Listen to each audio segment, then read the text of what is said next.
Don't skip this step. Don't create brands without substance and soul. If you want to build professional brands, just hear me out for a second, okay? The keyword for this video is different. As brand builders or even brand owners, we have one main goal: create brands that are different.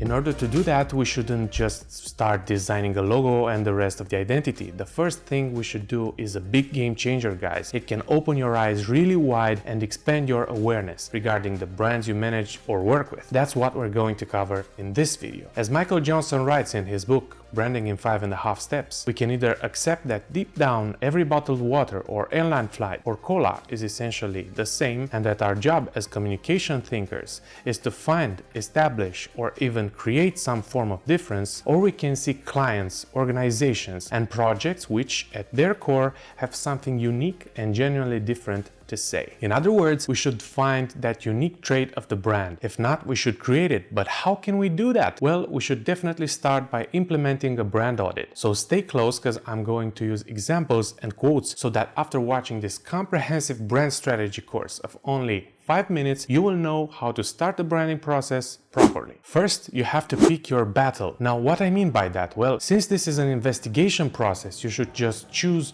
what you want to research first. Maybe you don't need a full scan. Maybe you only want to analyze from 2 points of view, not all of them. If you don't know where to start, I'll help. You can check your internal branding, the core, why your brand exists, how is it going to manifest it, what is the brand doing to get there, the values, the culture, etc. We can get into the details of the core in a different video. You can do a brand audit focused on external branding, your visual identity, how you advertise, what content you post on social media or on your website, so how you communicate that core that I just mentioned. You can evaluate the customer experience and the facts, the sales process, the policies, the support you're offering, and you can also evaluate the connections between those. Is the external aligned to the internal? Is the social media post aligned to the purpose, vision, mission, etc.? Or to give another example, is the delivery of your products representative for your purpose? And I recommend you to explore this not only considering the desired state of the brand, how it should be, but rather in relation to the competition. We like it or not, the reality is that there are also other brands offering the same things, and we should not only be aware of that, but also act accordingly.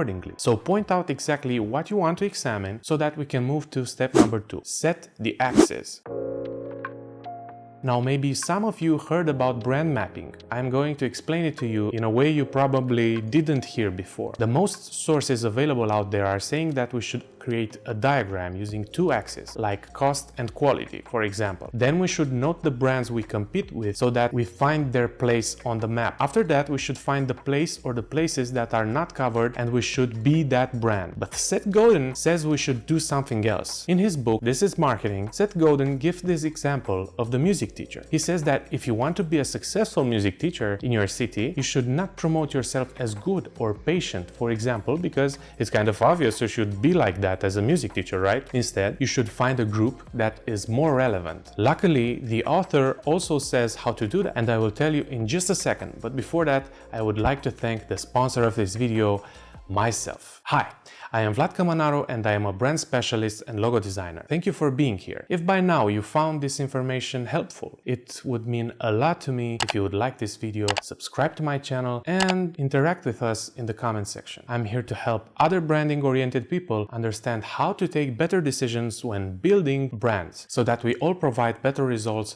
for our clients and for ourselves. Seth Godin says that instead of picking the most obvious axes, we should pick some special ones that will become our own. In other words, of course, the majority of the brands will pick the most obvious traits and will present them as their specialty, but that quadrant is already too busy, and it wouldn't help us at all to get there too. We would just fight so hard, and it would be frustrating to see poor results without knowing why, when actually we wouldn't see the forest because of the trees or something like that. What axis to pick? Pick the ones that are better for your customers, and after that, get ready to represent them by doing things that make you a leader of those traits. Instead of having a brand that has premium quality and low prices, which is what almost every other brand might be, promote it as the one that cares about the planet and that is for the passionate ones, whatever that means in your category. And that's just an example. I'm sure you can find a lot of relevant and new axes in your niche. Now that you know why you should do a brand audit, what you want to analyze, and from which perspective, let's talk about the ways to do it. Of course,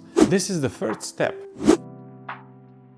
Without practice, this process would be incomplete. Because every research process depends on your resources, time, and money, not everyone has the means to implement a really complex research process, especially now in our times when everything moves so fast. In that case, I suggest you to use everything you have, especially the internet, of course. Sometimes it isn't necessary to ask 10,000 customers something in order to discover a gap or a misfit. Sometimes they already told you what you needed to hear in the comment section or through their reviews, or maybe the employees of the company are more relevant for your research, so you can find out a lot from them. If you have bigger resources, you might want to develop something more structured and in-depth in a systematic approach. Do quantitative research if you want to measure something precisely or if you understand the relationship between two concepts or ideas. The most used methods here are surveys. Do qualitative research if you need details, if you want to observe something. This gives the respondent the freedom to express a thought, and you can do it